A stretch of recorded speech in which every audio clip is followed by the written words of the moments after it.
মাধ্যমিক পরীক্ষার্থীদের জন্য আজকের ভিডিওটা খুব গুরুত্বপূর্ণ হতে চলেছে। প্লিজ 5 মিনিট সময় দিয়ে একটু মন দিয়ে শুনে নাও। তোমাদের অ্যাডমিট কার্ড যেটা তোমাদের সারা জীবন সঙ্গে থাকবে এবং শুধু মাধ্যমিক পরীক্ষা নয়, পরবর্তীকালে যে কোনো ক্ষেত্রে ওইটাই তোমার একাডেমিক নাম হিসাবে বিবেচিত হবে। তাই অ্যাডমিট কার্ডে যদি কোনো ভুল থাকে, অ্যাডমিট কার্ড পাওয়ার পরে কি কি চেক করে নেবে, তোমাদের রেজিস্ট্রেশন কার্ডের সঙ্গে মিলিয়ে নিতে হবে, আরও যে ব্যাপারগুলো খুব সংক্ষেপে আমি তোমাদের সহজ করে বলে দেবো। তার পাশাপাশি মধ্যশিক্ষা পর্ষদ বোর্ডের তরফ থেকে কি বলা হয়েছে যে যদি কোনোভাবে ভুল আসে কারোর নাম বা স্পেলিংয়ে, সেক্ষেত্রে কি প্রসেস রয়েছে কারেকশানে, সেটাও আমি সহজ করে বলে দেবো। 30শে জানুয়ারি বোর্ডের তরফ থেকে সমস্ত স্কুলকেই অ্যাডমিট কার্ড দিয়ে দেওয়া হয়েছে। স্কুলের যারা প্রতিনিধি বা হেডমাস্টার মশাই বা সহকারী যারা দায়িত্বে রয়েছেন, তারা গিয়ে স্কুলের অ্যাডমিট কার্ড ছাত্রছাত্রীদের নিয়ে এসেছে। তাই স্কুল তোমাদেরকে অ্যাডমিট কার্ড ডিস্ট্রিবিউশনের ডেট স্কুলের মোতাবেক সেটা তোমাদের জানাবে। কোনো স্কুলে কালকে অর্থাৎ 31 তারিখেও দেওয়া হতে পারে, কোনো স্কুলে 1 ফেব্রুয়ারিও দেওয়া হতে পারে। তো সেই হিসাবে তোমরা সেই ডেট অনুযায়ী সময়ের মধ্য দিয়ে যাবে। তো সবার প্রথমেই অ্যাডমিট কার্ড নিয়ে যেতে গেলে তোমাদেরকে অবশ্যই সঙ্গে করে তোমাদের রেজিস্ট্রেশন সার্টিফিকেটটা নিয়ে যেতে হবে এবং রেজিস্ট্রেশন সার্টিফিকেটটার সঙ্গেই তোমাদের অ্যাডমিট কার্ডের কিছু তথ্য মিলিয়ে নিতে হবে। এটা স্কুল তোমাদের বলে দেবে, তাও আমি তোমাদের একবার বলে দিচ্ছি।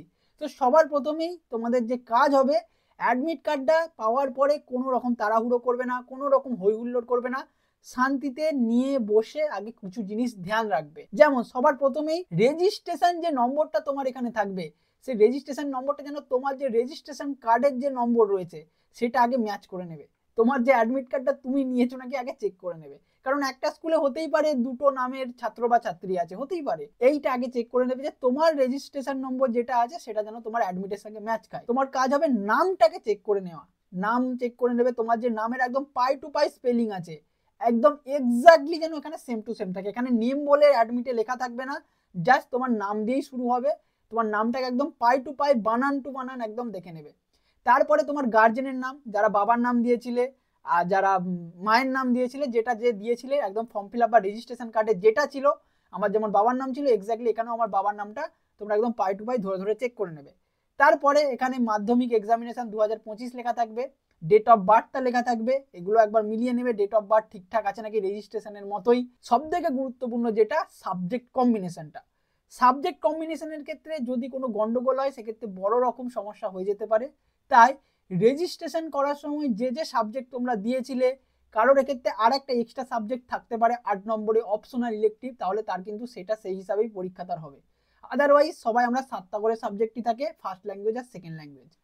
এখানে কিন্তু অ্যাডমিটে তোমাদের সমস্ত সাবজেক্টগুলো লেখা থাকবে না, তাই সেক্ষেত্রে প্যানিক করার বা চিন্তা করার কিছু নেই। সবারই ক্ষেত্রেই একই, তোমার ফার্স্ট ল্যাঙ্গুয়েজ এবং সেকেন্ড ল্যাঙ্গুয়েজই শুধুমাত্র লেখা থাকে, বাকি সাবজেক্টগুলো কিন্তু লেখা থাকে না। তো এটা একবার মিলিয়ে নেবে। ফার্স্ট ল্যাঙ্গুয়েজ যারা বাংলা মিডিয়াম রয়েছে বাংলা, আর ইংলিশ যারা সেকেন্ড ল্যাঙ্গুয়েজ আমাদের, সেটা দেখে নেবে। অনেকের ইংলিশ মিডিয়ামেরও ফার্স্ট ল্যাঙ্গুয়েজ বাংলা হয়, সেকেন্ড ল্যাঙ্গুয়েজ ইংলিশ হয়, কিন্তু তারা আবার রিটেন বাকি আদার সাবজেক্টগুলো তারা ইংলিশে লেখে, তো সেক্ষেত্রে সমস্যার কিছু নেই।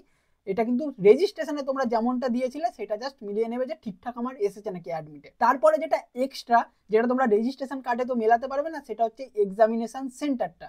এক্সামিনেশন সেন্টার তোমাদের প্রত্যেক বছর যেখানে পড়ে, দাদা দিদিদের যেখানে পড়েছিল তোমাদের সেখানেই পড়বে। সেই ভেনু ডিটেলস এবং সেই সেন্টার নম্বর এখানে থাকবে। এইটা নিয়ে তোমাদের কোনো লেনাদেনা নেই, জাস্ট একবার দেখে নেবে কনফার্মেশনের জন্য। তো এই বিষয়গুলো চেক করার পর তারপর আসে রোল আর নম্বর। এই রোল আর নম্বরটার সঙ্গে তোমরা তো ম্যাচ করাতে পারবে না যে তোমার ঠিক আছে না ভুল আছে। রোল নম্বরটা তোমার যেটা দেওয়া হবে ওইটাই তোমার রোল নম্বর হিসাবে বিবেচিত হবে। এই যে এখানে যে রোল এবং যে নম্বর আলাদা আলাদা করে রয়েছে, তোমাদের খাতাতেও একইভাবে রোল এবং নম্বর আলাদা আলাদা থাকবে, সেটা কিন্তু ওখানে লিখতে হবে। আমি তোমাদের আগেই এই ফ্রন্ট পেজের পিডিএফ প্রোভাইড করে দিয়েছিলাম, তার উপর ভিডিও বানিয়ে দিয়েছি। এবং এখন তোমাদের কাজ হবে যেটা বলেছিলাম, অ্যাডমিট পাওয়ার পরে একবার নিজেরা লিখে নিতে। ধরো বাংলাটাই তোমরা লিখে নিলে, সাবজেক্ট বেঙ্গলি, নাম তোমার অ্যাডমিট দেখে দেখে লিখবে, roll number exactly roll number আলাদা আলাদা করে লিখবে। নিজে যেটা জানো সেটা না, একদম অ্যাডমিটে যেটা দেওয়া রয়েছে ইংলিশে এক্স্যাক্টলি নাম যেমন পরীক্ষার খাতাতে সেটাই লিখবে। রেজিস্ট্রেশন নম্বর এখানে যেটা অ্যাডমিটে থাকবে সেটাই এখানে কিন্তু লিখতে হবে। এই চলে গেল তোমাদের বেসিক চেক লিস্ট। এবং অ্যাডমিট পাওয়ার পরে তোমাদের রিসিপ্ট লিস্টে সই করতে হবে যে তুমি অ্যাডমিটটা পেয়ে গিয়েছো, সেটা স্কুল তোমাকে করিয়ে নেবে। নেক্সট যদি তোমাদের কোনো রকম ভুল বেরোয় সেক্ষেত্রে কি পদক্ষেপ হবে জেনে নাও। প্রথমে আমি বললাম প্যানিক করার কোনো কারণ নেই, তোমার কোনো এটা ফল্ট নয়। এটা যদি ফল্ট হয়ে থাকে সেটা বোর্ডের ফল্ট, তাই তার সম্পূর্ণ রেসপন্সিবিলিটি বোর্ড নেবে এবং দায়িত্ব সহকারে তোমাকে পরীক্ষা দেওয়ার ব্যবস্থাও করে দেবে এবং সময়ের আগে তোমার এটা কারেকশন হয়েও চলে আসবে। কারণ এক সপ্তাহেরও বেশি সময় আগে তোমাদের অ্যাডমিট দিয়ে দেওয়া হচ্ছে। যদি কোনো ভুল বেরোয়, এখানে যেটা পর্ষদের ডেট দেওয়া রয়েছে 6 ফেব্রুয়ারির মধ্যে পর্ষদের বোর্ডের অফিসে জানাতে হবে। এরপরে তোমরা কিভাবে জানাবে? তোমাদেরকে কিছু করতে হবে না, এটা সম্পূর্ণ স্কুলের হেড অফ দ্য ইনস্টিটিউশন, যিনি হেড মাস্টার মশাই বা হেড মিস্ট্রেস রয়েছেন বা টিআইসি রয়েছেন, তার সম্পূর্ণ দায়িত্ব তোমাদের এই কারেকশন প্রসেসে হেল্প করা। তাই তোমাদের যদি কোনো কারণে ভুল বেরোয়, এই বানানে বলো বা কোনো এনিথিং, তোমাদের যদি আমি যে চেকলিস্টগুলো বললাম তার মধ্যে কোনো রকম ভুল বেরোয়, তোমরা সঙ্গে সঙ্গে কিন্তু স্যারকে জানাতে পারবে। প্রথমত যিনি তোমাদের অ্যাডমিট ডিস্ট্রিবিউট করবেন, যিনি দায়িত্বপ্রাপ্ত স্যার শিক্ষক, তিনি তোমাদের গাইড করবেন। পাশাপাশি তুমি হেডমাস্টার মশাইয়ের কাছে এটা জানাতে পারবে। তো ওনারা তখন তোমার এইটার এক কপি জেরক্স নিয়ে নেবেন এবং তোমাকে কোনো ফর্মে বা সাইন করিয়ে নেবে এবং তোমার আর কোনো চিন্তা নেই। বাকি কারেকশনের প্রসেস স্কুলের মতো করে অ্যাপ্লিকেশন করবে এবং স্কুলের যতজনের ভুল বেরোবে সবার তালিকা করে ইমেল করা বা চিঠি করা পর্ষদকে, সেটা স্কুল করবে এবং সময়ের মধ্যেই তোমরা কিন্তু আবার অ্যাডমিট পেয়ে যাবে। তোমাদেরকে হয়তো আরো একবার অ্যাডমিট আনতে যেতে হবে। এটা শুধু তাদের জন্যই যাদের ভুল বেরোবে। এটা স্কুলের একদম অফিসিয়াল শেষ দিন বলতে পারো অ্যাডমিট নেওয়াটা, কারণ রেজাল্ট পাওয়াটা তোমরা অনলাইনেও চেক করে নিতে পারবে। রেজাল্টের মার্কশিট পাওয়াটা লাস্ট দিন নয়, পরে যদি ফেয়ারওয়েল হয় সেটা একটা আলাদা ব্যাপার। এই অ্যাডমিট নিয়ে আসা মানে স্কুলের সব লাস্ট দিন, স্কুলের সাথে সবকিছু হয়ে গেল। তো ইমোশনাল না হয়ে প্লিজ একটু দেখে নেবে। পরে অনেক সময় পাবে, অ্যাডমিট দেখে নেওয়ার পরে একটু বন্ধুদের সঙ্গে আলাপ আলোচনা মেলামেশা করবে। শেষ দিন তো বুঝতেই পারছো। এটা 4 কপি থেকে 5 কপি কিন্তু জেরক্স করবে, বাবা বা মাকে 1 কপি টোটাল জেরক্সের সেট দিয়ে দেবে। একটা রেজিস্ট্রেশন কার্ডটারও জেরক্স করবে, অ্যাডমিটটারও জেরক্স করবে। এই দুটো মাকে বা বাবাকে দিয়ে দেবে রাখতে, যে বাবা মা তুমি এটা রেখে দাও।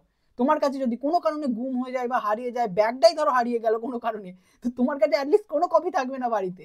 তো ওই জন্য বাবা মা মাকে দিয়ে দিলে 1 কপি, তোমার কাছে অরিজিনালও থাকবে, জেরক্সও থাকবে। এবং এই অরিজিনাল না নিয়ে গেলে কিন্তু তুমি পরীক্ষায় বসতে পারবে না। রেজিস্ট্রেশনও নিয়ে যেতে হবে, অ্যাডমিটও নিয়ে যেতে হবে। অ্যাডমিট কার্ডে রেজিস্ট্রেশন নম্বর থাকতে পারে, কিন্তু তা সত্ত্বেও তোমাদের অরিজিনাল রেজিস্ট্রেশন নম্বর নিয়ে যেতে হবে। এটা পরিষ্কারভাবে বোর্ডে বলে দেওয়া রয়েছে। সেটার উপর একটা ভিডিও বানিয়েছি, দেখে নিও। ডু অ্যান্ড ডোন্টস কি কি থাকছে, রুলস আর রেগুলেশন দেখে নিও। পাশে থেকো, সাথে থেকো, তোমাদের সম্পূর্ণভাবে গাইড আমরা করব। তোমাদের জন্য একটা ডেডিকেটেডলি আমরা হোয়াটসঅ্যাপ গ্রুপ খুলেছি, তাই সেখানে অবশ্যই তোমরা জয়েন করে যেতে ভুলো না। পরীক্ষা চলাকালীন বা কোনো রকম আপডেট বা তথ্য পৌঁছাতে হলে সেখানে আমরা জানিয়ে দেবো। সকলের জন্য অসংখ্য শুভকামনা রইল জীবনের প্রথম বোর্ড পরীক্ষার জন্য।